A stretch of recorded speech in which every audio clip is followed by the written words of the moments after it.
Hi, this is Deb Sturgess of Influential Expression Consulting. Welcome to my video blog. Today I want to start with a little story about Mrs. Ewing, my 7th grade English teacher. There are two things I remember about Mrs. Ewing.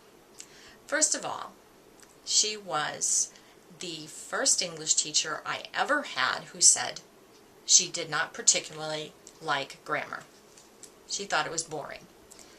So she pleaded with us to please pass the tests so we could get on to more enjoyable things like writing and literature.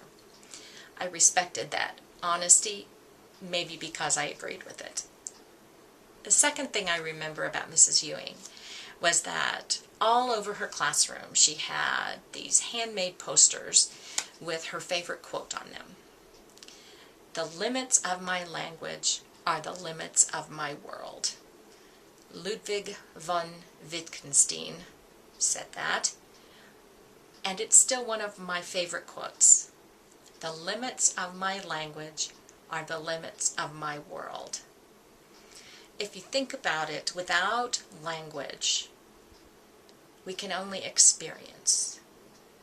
We perceive, we feel, but we cannot share any of that with anyone else. But when it comes to words, they are what we rely on to express our thought and feeling to other people and to the rest of the world.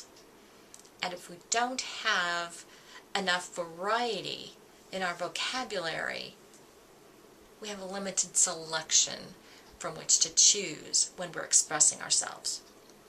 Now tonight my family and I were watching one of our favorite programs, and we noted at one point that they had a very limited vocabulary. There was a particular word that was being used far more than usual. I don't mind the use of that word for a dramatic purpose, but it became such a frequently used word by so many different characters that I felt like we were not getting a sense of each character's true feelings. I mean, the same descriptive word was being used for all of them, and yet they were not all expressing identical thoughts and feelings. That's the problem with having a limited vocabulary. You don't have very many ways to express the differences, the subtleties between one thought and another, or one feeling and another. And when you talk about business, well, what you get and what you have to give for it rely upon how accurately you can word the contract. How successful you are in making the deal depends on how skillfully you can use language.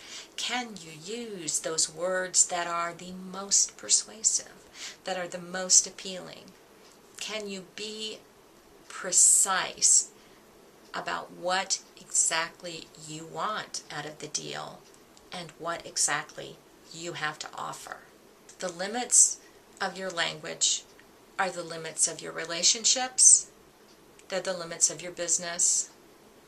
They're the limits of your ability to think about your world and process it and make sense of it. This is Deb Sturgess of Influential Expression Consulting. Thank you for joining me for my video blog today.